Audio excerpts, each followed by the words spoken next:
tablespoons Hey. of cream cheese and 1.5 cup mozzarella cheese microwave. Add 1 egg to your mixture. Add a 1/2 cup of almond flour, 2 tablespoons of coconut flour. Turn your dough out on a parchment-lined cookie sheet and spread it out at 425 degrees. I took some butter, cilantro, basil, shredded some garlic, and I'm going to melt that in the microwave to brush on the bread. Your baked cheesy bread is going to look like this, and then you're going to brush on our mixture with the garlic and the basil. Brush that on and stick it back in the oven and let it bake.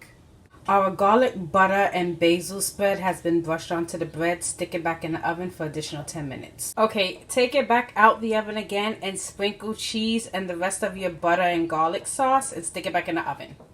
And there you have it, keto cheesy bread. I kind of went a little bit heavy on the butter and the cheese, so do a quarter stick of butter. Don't do half a stick, do a quarter. I have some grilled chicken and bok choy with some cheesy garlic keto bread.